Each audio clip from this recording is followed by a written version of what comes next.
Chers téléspectateurs, bienvenue à ce flash sportif sur Numedia News.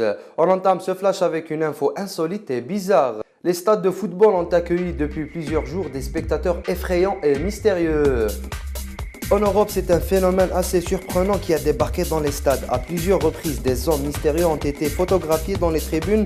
Selon 7 sur 7, ils ont été vus à Munich dans les gradins d'Allianz Arena, puis à Chelsea. Quelques jours plus tard, c'était au tour de la Juventus de les découvrir. De nombreuses questions sont donc présentes et les internautes enquêtent sur les réseaux sociaux.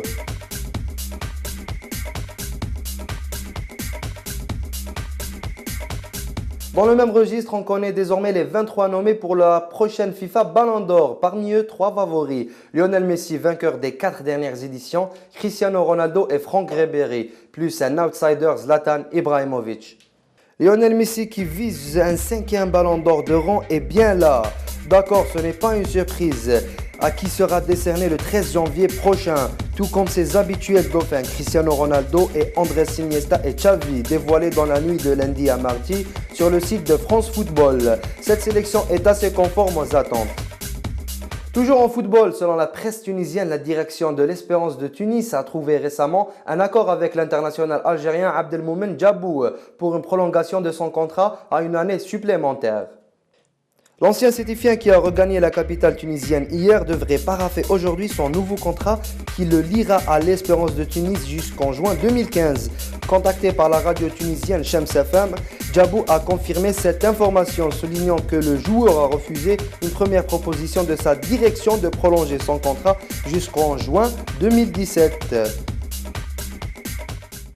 On finit ce flash avec un mot sur la balle jaune. Jean-Wilfried Tsonga et Richard Gasquet doivent aller chercher leur place pour Londres à Bercy, mais ils ne sont pas les seuls. Revue d'effectifs.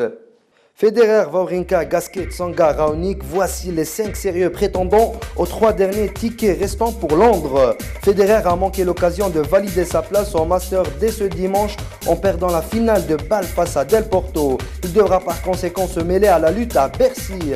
Mais le Palois a tout de même réalisé une bonne opération cette semaine sur ses terres. Et pour cause, il lui suffira de remporter son 2e tour où il entrera en lice face au vainqueur du match entre Youzny et Anderson. Merci à tous de nous avoir prêté attention. Au revoir.